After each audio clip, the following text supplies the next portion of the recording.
সুপ্রভাত বন্ধুরা, শুক্রবার সকালে আরও একটা নতুন ভিডিও নিয়ে তোমাদের কাছে চলে এলাম।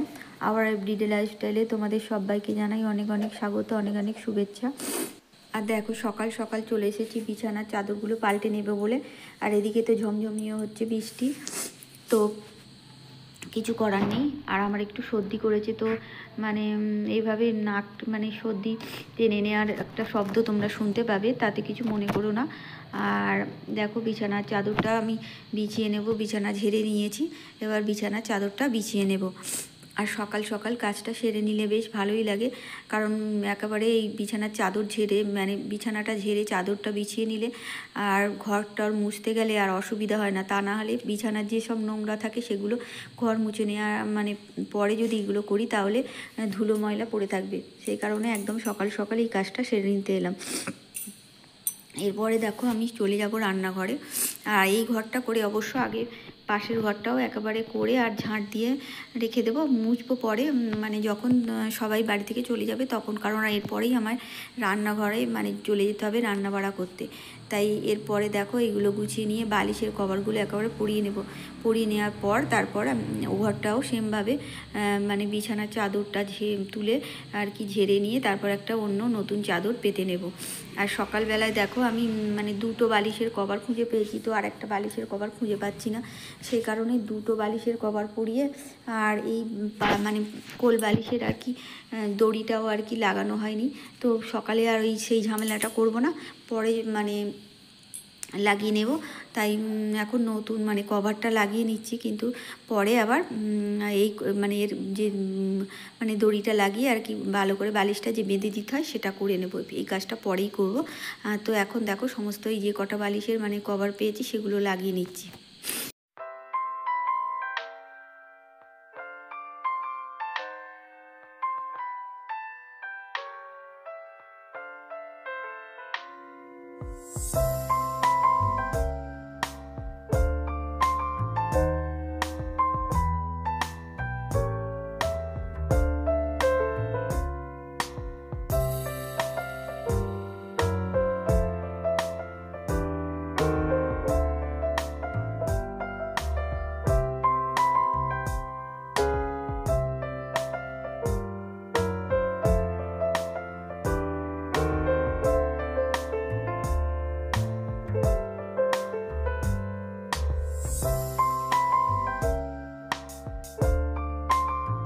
বুঝতেই পারছো এই যে এই বালিশটার কভারটা এখন খুঁজে পাচ্ছি না, কিন্তু এই কালারেই কভার আছে, তো আমি পরে এটা দেখে রাখবো। সকাল সকাল আর কি মানে এতক্ষণ ধরে সময় দিলে আর এদিকে রান্না বাড়াগুলো আর হবে না, সেই কারণে ঝাঁট দিয়ে সমস্ত ঝেড়ে মুছে ঝাঁট দিয়ে একেবারে চলে যাচ্ছি, কারণ মোছাটা পরে করতে হবে, মুছতে গেলে আরও সময় লাগবে। তো ওইদিকে আমার 9টার মধ্যে 9:30টার মধ্যে আর কি খেয়ে রেডি হয়ে যাবে।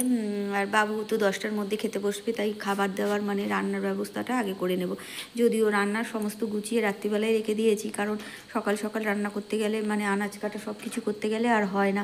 আর এদিকে সকালের বাসি কাজ তো কিছু থেকেই যায়, সেগুলো তো করে নিতে হয়, সেই কারণে মানে আমি সবজি টবজি কেটেই রেখে দিয়েছি আর সব কিছু গুছিয়ে রেখেছি, কিন্তু তবুও রান্নাটা করতে একটা মিনিমাম সময় আছে, তো সেই সময়টা তো অবশ্যই লাগবে। তাই দেখো ওই ঘরটা আমার ঝেড়ে আর ঝাড় দিয়ে রাখা হয়ে গেছে। এবার এই ঘরটাও এসেছি সঙ্গে এভাবেই ঝাড় দিয়ে আর কি চাদরটা নতুন পেতে দিয়ে তারপর চলে যাব রান্নাঘরে।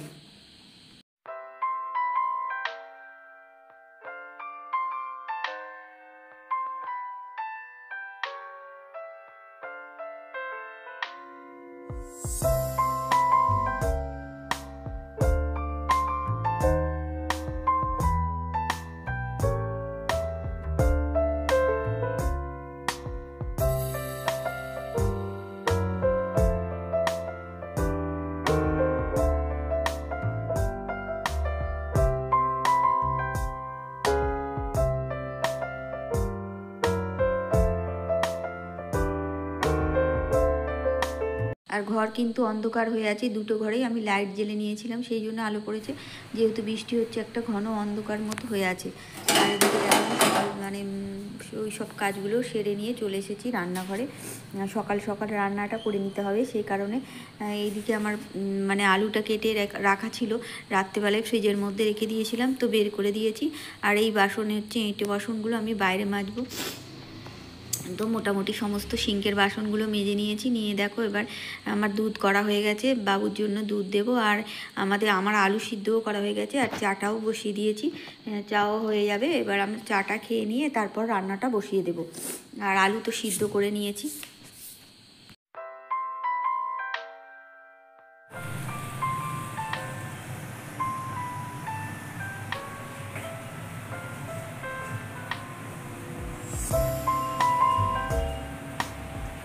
আর এদিকে দেখো আমার রান্না বসিয়ে দিয়েছি, আর সয়াবিন জলে ভিজিয়েও দিয়েছি।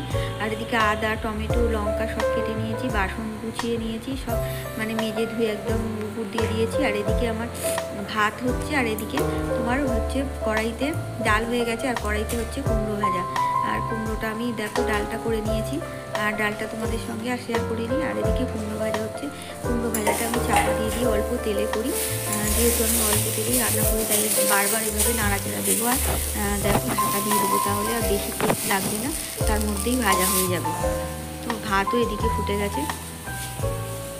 দেখো আমি এভাবেই মানে বারবার চাপা দিয়ে দিচ্ছিলাম, আর এদিকে মানে নেড়ে চেড়ে দিচ্ছিলাম। তো ওভাবেই অল্প তেলে আমার কুমড়োটা ভাজা হয়ে গেছে। এবার সোয়াবিনটা আলুতে একটু ভাজা ভাজা মতো করে নিয়ে তারপর সোয়াবিনটাও দিয়ে দিচ্ছি, এভাবে নাড়াচাড়া দিয়ে সোয়াবিনটাও অল্প তেলেই মানে করবো, সেই কারণে ঢাকা দিয়ে দিয়েছিলাম। আর ঢাকা খুলে দেখো এবার হচ্ছে টমেটো, আদা, লঙ্কা সমস্ত কিছু একবারে দিয়ে দিলাম, দিয়ে মশলাগুলোও দিয়ে দিলাম, আর লবণও দিয়েছি আর কি, লবণ দিয়ে সব কিছু দিয়ে একবারে মশলা দিয়ে ভালো করে নাড়াচাড়া করে ঢাকা দিয়ে দেবো, তাহলে অল্প তেলেই রান্না হয়ে যাবে। আর যেহেতু মানে তেলের যে ভাবটা উড়ে যায়, সেটা যাতে না উড়ে যায় সেই কারণে ভালো করে ঢাকা দিয়ে দিলাম, মানে এইভাবে নাড়াচাড়া করে ঢাকা দিয়ে দেবো। আর ঢাকা দিয়ে দিয়ে রান্না করলে মানে অল্প তেলে রান্না হয়ে যায়, আর মানে গ্যাসটাও তোমার সঞ্চয় হয়, কারণ তাড়াতাড়ি ফুটে ওঠে, অল্প জল দিতে লাগে, সেই কারণে ওভাবে ঢাকা দিয়ে দিই সোয়াবিনটাও আমি রান্না করে নেব। দেখো সোয়াবিনটা আমার কষানো ভালোভাবে হয়ে গেছে, অল্প জল দিয়ে ঢাকা দিয়েছিলাম। আর এবার হচ্ছে পরিমাণ মতো জল দিয়ে মানে সোয়াবিনটা রান্না করে নেব।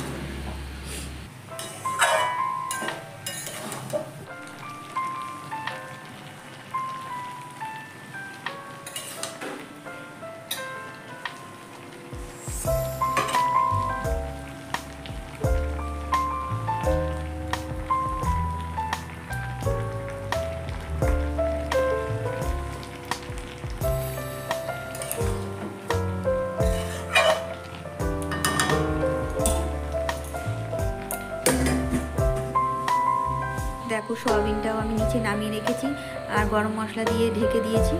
আর এদিকে আমার সমস্ত রান্নাই রেডি হয়ে গেছে, আর ওরা দেখো খেয়ে দিয়ে দুজনেই বেরিয়ে পড়েছে। বাবুর তো মানে বৃষ্টি করছে, অসুবিধা হবে না, ছাতা নিয়ে তুলে দিলেই হয়ে যাবে, তোমার দাদাভাই রেনকোট পরে বেরিয়ে যাবে। আর দেখো ওকে তুলে দেওয়া হয়ে গেছে, তো এবার রেনকোট পরে আর হেলমেট, যেহেতু বাইকে যাবে তাই হেলমেট নিয়ে বেরিয়ে যাচ্ছে।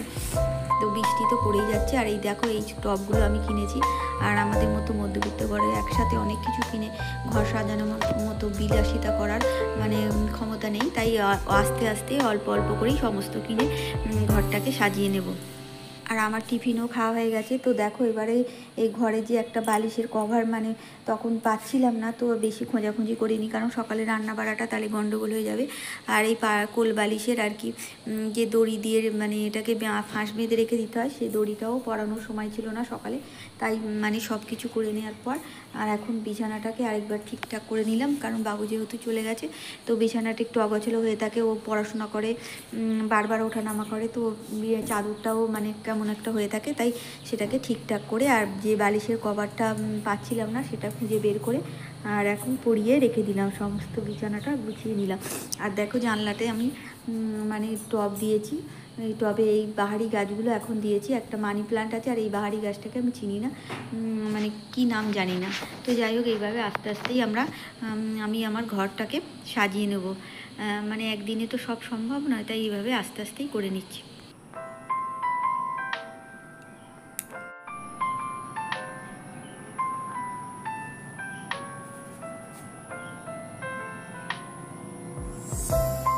আর দেখো আজকে এভাবে জড়ো করে রেখে দিয়েছি, কারণ এত বৃষ্টি হচ্ছে, থামছে না, তো কাচলে তো মানে শুকাতে অসুবিধা হবে, সেই কারণে কাচিনি। আর সমস্ত ঘর করে মুছে নিয়েছি, ঘর মোছাটা তোমাদের সেভাবে আর শেয়ার করলাম না, তো মোছার পরেই একটু দেখিয়ে দিলাম। আর দেখো বিকাল হয়ে গেছে, তো আমি বিকাল নয় সন্ধ্যের একটু আগে আর কি, কালকে যে বিপত্তারিণীর মানে উপোস করবো সেটার জন্য আমাদের এখানে হচ্ছে এভাবে বেদ তো বাঁধতে হয়। তো সে 13টা মানে গিট বেঁধে আর মধ্যিখানে আর কি তুলপো 13টা দিয়ে আর এইভাবেই মানে মানে বেঁধে নিতে হয়, এগুলোকে কী বলে, যাই হোক দড়ি মানে লাল সুতো দিয়ে আর কি এভাবে বেঁধে আর হাতে বাঁধতে হয়।